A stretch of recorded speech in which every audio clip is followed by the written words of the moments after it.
चार दोस्तों की, जो कि एक दूसरे से कभी दूर नहीं होते थे। वो चारों के चारों एक पेड़ पर रहते थे।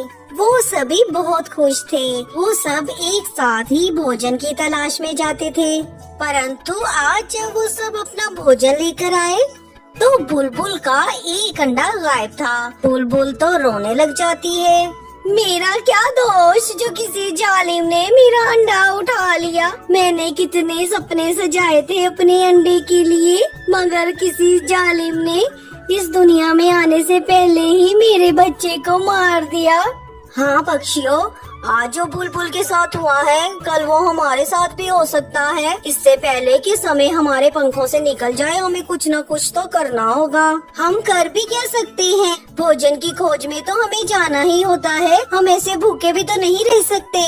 मीनू मौसी तो अब बहुत बुरी हो गई है। हम ऐसा करते हैं कि मीनू मौसी को अपने घोंसले में ले आते हैं। इस तरह से जब भी हम भोजन लेने जाएंगे तो वो हमारे घोंसलों की और हमारे अंडों की रखवाली कर लिया करेंगी। इस तरह से हमारे अंडे भी सुरक्षित रहेंगे। कबूतर की ये बात तो सबको बहुत अच्छी लगती है। फिर टूनी चिड़िया मीनू मौसी के पास जाती है। मीनू मौसी जी, हम सब लोग बहुत परेशान हैं।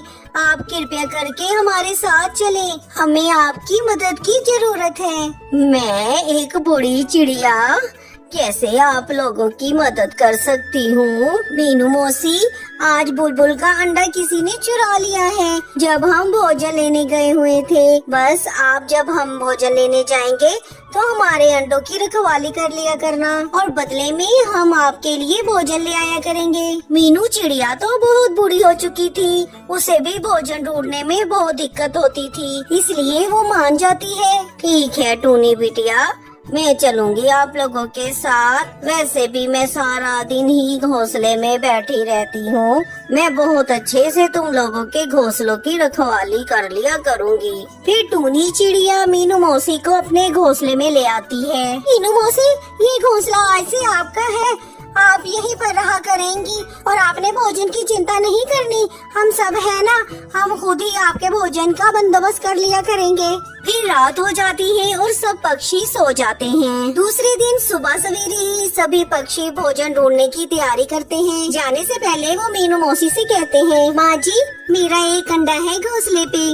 माँ जी मेरे 2 अंडे हैं।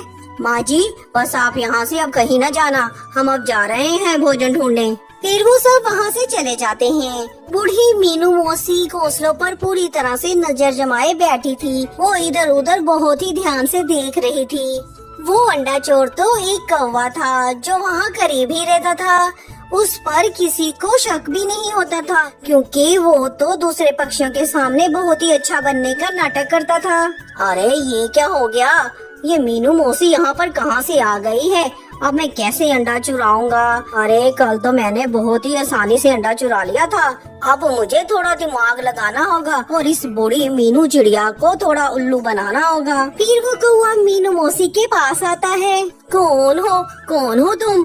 यहाँ से भाग जाओ वरना मैं सबको बुला लूंगी। चलो भागो यहाँ से। अरे मीनू मौसी शांत हो जाए। मैं कालू कौवा हूँ और मैं इसी जंगल का वासी हूँ। तो क्या काम है तुम्हें और यहाँ क्यों आए हो? मीनू मौसी, मैं उड़ते उड़ते थक गया था, इसलिए थोड़ा आराम करने के लिए मैं यहाँ बैठ गया हूँ। तुम चालाक कौवे, चलो यहाँ से जाओ, कहीं और जाकर आराम करो। मैं अपने पक्षियों के अंडों की रखवाली कर रही हूँ। ये बुढ़िया तो बहुत होशियार है।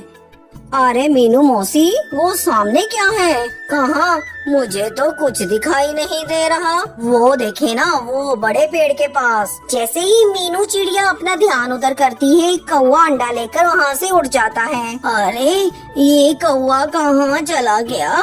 अभी तो यही था। अरे वो चोर कौवा तो चिड़िया का अंडा उठा कर ले गया। फिर बूढ़ी मीनू चिड़िया उस कौवे के पीछे उड़ती है। वो अपनी पूरी शक्ति से उड़ती है। कौवा एक जगह पर अंडा लेकर बैठा था। वो उस अंडे को पीने ही वाला था। आज तो बहुत मेहनत करना पड़ी, चलो मेहनत का फल भी तो मिला। मैं देती हूँ तुझे तेरी मेहनत का फल। फिर मीनू चिड़िया तो कौवे की झाड़ू से खूब पिटाई करती है। हाय मैं मर गया, हाय हाय मीनू मौसी मैं मर गया, बस एक बार मुझे छोड़ दे, मैं वादा करता हूँ मैं दोबारा चोरी नहीं करूँगा। परंतु बूढ़ी मीनू चिड़िया तो कौवे को मारे ही जा रही थी। शोर सुनकर बाकी पक्षी भी वहाँ आ जाते हैं। आज पहले ही दिन मैंने चोर पकड़ लिया, यही कौवा है चोर। मुझे बातों में लगाकर चिड़िया बेटी आपका अंडा उठाकर भाग गया था। तो ये बात है, तुम हो अंडा चोर, अब तैयार हो जाओ पिटने के लिए। इससे पहले कि दूसरे पक्षी भी कौवे को मारते, कौवा तो वहाँ से भाग जाता है। फिर चिड़िया अपना अंडा सुरक्षित उठाकर अपने घर ले जाती है। अब सब पक्षी खुश थे क्योंकि चोर भाग गया था और बूढ़ी मीनू चिड़िया ने अपना काम बहुत ही अच्छे से किया था। एक दरख्त पर एक घोंसले पर टूनी चिड़िया बिल्कुल अकेली रहा करती थी। टूनी चिड़िया का पति कुछ दिन पहले एक हादसे में चल बसा था। टूनी चिड़िया का एक अंडा भी था। टूनी चिड़िया बहुत ही मेहनती थी, वो अपने अंडे का बहुत ख्याल रखती। टूनी चिड़िया के अंडे से कुछ दिन में ही बस बच्चा निकलने ही वाला था। एक दिन टूनी चिड़िया अपने अंडे के साथ बैठी थी। वो अपने अंडे को देखती ही जा रही थी कि अचानक टूनी को चक्कर आने लगते हैं। अरे कुछ दिनों से न जाने क्यों मुझे ऐसे चक्कर आ रहे हैं। मेरी तबीयत बिल्कुल भी ठीक नहीं है, मुझे डॉक्टर के पास जाना चाहिए। मैं ऐसा करती हूँ, मैं बुलबुल डॉक्टर के पास जाती हूँ। फिर टूनी चिड़िया बुलबुल डॉक्टर के पास जाती है। बुलबुल डॉक्टर जी, मेरी तबीयत बिल्कुल भी ठीक नहीं रहती है, मुझे हर समय चक्कर आते रहते हैं। आप मुझे अच्छे से चेक करिए ना, और मुझे कोई अच्छी सी दवा दे दे ताकि मैं ठीक हो जाऊं। कुछ दिनों में अंडे से मेरा बच्चा भी बाहर आने वाला है, मैं बहुत परेशान हूँ। टूनी बहन, मैंने तुम्हें पहले भी बताया था, तुम्हें एक ऐसी बीमारी है जिसकी दवा मेरे पास नहीं है। शायद तुम्हारी इस बीमारी की दवा किसी के पास भी नहीं है। देखो टूनी बहन, तुम्हारी इस बीमारी का तो असल में कोई इलाज ही नहीं है। मैं तुम्हें साफ साफ बताए देती हूँ, मुझे लगता है कि अब तुम ज्यादा देर जिंदा नहीं रह पाओगी। बस तुम अपने घोंसले में जाकर आराम करो। बुलबुल बहन, ऐसा मत कहिए, मैं अकेली होती तो मैं मरने से कभी भी न डरती। मेरा एक अंडा भी है, उसमें से बस बच्चा निकलने ही वाला है। बस आप मुझे कोई ऐसी दवा दे दे जिससे मैं कुछ देर तो जी पाऊँ। मेरा बच्चा इतना बड़ा हो जाए कि वो अपना ख्याल रख सके, उसके बाद मैं मर भी जाऊँ तो मुझे कोई गम ना होगा। टूनी बहन, मैं तुम्हें कैसे कोई दवा दे सकती हूँ? अगर मैंने तुम्हें कोई भी दवा दी तो इससे तुम्हारी बीमारी कम नहीं होगी बल्कि और बढ़ जाएगी। इसके बाद टूनी चिड़िया वहाँ से निराश होकर वापस अपने घोंसले में आ जाती है। वो बहुत उदास थी। अरे भगवान, अब मैं क्या करूँ? मेरे मरने के बाद मेरे अंडे का क्या होगा? मुझे लगता है मुझे अपना अंडा किसी को दे देना चाहिए जो मेरे बच्चे का ख्याल रख सके। मगर ऐसा कौन होगा जो मेरे बच्चे का ख्याल रख सकेगा? मैं ऐसा करती हूँ, कालू भैया के पास जाती हूँ। मैं भी तो कितनी बार उसके काम आई हूँ, मुझे यकीन है वो मेरी मदद जरूर करेगा। और फिर टूनी चिड़िया कालू कौवा के पास चली जाती है। कालू भैया, अब शायद मैं ज्यादा समय तक जिंदा न रह सकूं, आप मुझ पर एक एहसान कर दो।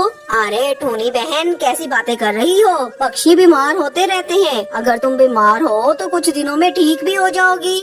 बताओ क्या काम है? कालू भैया, ये मेरा अंडा है, आप प्लीज इस अंडे को अपने पास रख लो। अगर मैं मर गई तो मेरे इस अंडे का क्या बनेगा? कोई जालिम चील इस बच्चे को उठाकर ले जाएगी। ना बाबा ना, अगर कोई और काम होता तो मैं मान भी जाती, लेकिन इतनी बड़ी जिम्मेदारी हम नहीं ले सकते। हमारे तो अपने अंडे से बच्चा निकलने वाला है। टूनी बहन, तुम ऐसा करो, तुम्हारे कबूतर के साथ अच्छे ताल्लुकात हैं, तुम अपना ये अंडा कबूतर को दे दो, हम नहीं रख सकते तुम्हारा ये अंडा। टूनी बेचारी वहाँ से निराश होकर अपने अंडे के साथ चली जाती है। गोरी, क्या होता जो तुम अंडा रख लेती? जिंदगी में कोई तो अच्छा काम कर लो। कालू जी, मैं अपने अंडे की सुरक्षा कर रही हूँ, तो ये अच्छा काम ही कर रही हूँ। मुझसे नहीं होती किसी और के अंडे की सुरक्षा। अब तुम उस चिड़िया के चक्कर में मेरा दिमाग खराब मत करो। ये टूनी चिड़िया कबूतर के पास जाती है। कबूतर भैया, मेरा ये अंडा अपने घोंसले में रख ले। मेरा कुछ पता नहीं है मैं कभी भी मर जाऊँ। टूनी बहन, तुम्हें तो पता ही है ना, मैं इस घोंसले में अकेला ही रहता हूँ। मुझे भोजन की तलाश में जाना पड़ता है। कभी कभी तो मैं पूरा पूरा दिन नहीं लौटता हूँ। मैं कैसे इस मासूम से अंडे की सुरक्षा कर पाऊंगा? तुम ऐसा करो, तुम तोते के पास चली जाओ, वो तुम्हारी मदद कर देगा। फिर टूनी चिड़िया तोते के पास जाती है, मगर तोता भी साफ इनकार कर देता है। टूनी चिड़िया टूटे हुए दिल के साथ वापस अपने घोंसले में आकर बैठ जाती है और फिर रात हो जाती है। कालू जी, अब मेरे लिए ना अच्छा अच्छा भोजन लाया करो। सारा दिन अंडे पर बैठ बैठ कर देखो मैं कितनी कमजोर हो गई हूँ। गोरी, जिस दिन से तुमने अंडा दिया है, तुम तो मेरे हिस्से का भोजन भी खा जाती हो। फिर भी तुम्हारा पेट है कि भरने का नहीं होता। गोरी, मुझे तो टूनी चिड़िया की बहुत फिक्र हो रही है। गोरी, हमने सारी जिंदगी टूनी चिड़िया का भोजन चुरा चुरा कर खाया है। अगर मुझे तुम्हारा डर न होता ना, तो मैं उसका अंडा रख लेता। कालू जी, अगर आपको इतनी ही दया आ रही है ना टूनी पर, तो जाओ उसके पास ही चले जाओ। फिर गोरी कौवी गुस्सा होकर सो जाती है। गोरी की सोते ही कालू कौवा चुपके से टूनी चिड़िया के घोंसले की तरफ जाता है। जैसे ही कालू वहाँ जाता है तो वो क्या देखता है कि टूनी चिड़िया तो मरी पड़ी है। ये देखकर कालू कौवा रोने लगता है। टूनी बहन, तुम हमें छोड़कर चली गई। क्यों चली गई टूनी बहन? लेकिन मैं वादा करता हूँ, मैं अब तुम्हारे अंडे की सुरक्षा करूँगा। मैं वादा करता हूँ टूनी बहन। मैं तुम्हारे अंडे को कुछ नहीं होने दूंगा। तुम्हारे आने वाले बच्चे का बहुत अच्छे से पालन पोषण करूँगा। फिर ऐसे कालू कौवा टूनी चिड़िया का अंडा उठाकर अपने घोंसले में ले जाता है। कालू कौवा टूनी चिड़िया का अंडा अपने अंडे के साथ अपने घोंसले में रख देता है और फिर सो जाता है। फिर अगले दिन सुबह जब गोरी की आँख खुलती है, कालू, ओए कालू, उठ जरा, ये दूसरा अंडा क्या तुमने दे दिया? जल्दी से उठो कालू। कालू, मैं कह रही हूँ उठो कालू। फिर कालू कौवा उठ जाता है। वो मन ही मन सोचता है, अगर मैंने गोरी को इस अंडे के बारे में बताया तो गोरी तो मेरा जीना हराम कर देगी। गोरी, ये तो बड़ी खुशी की बात है, तुमने ही दिया होगा ये अंडा भी।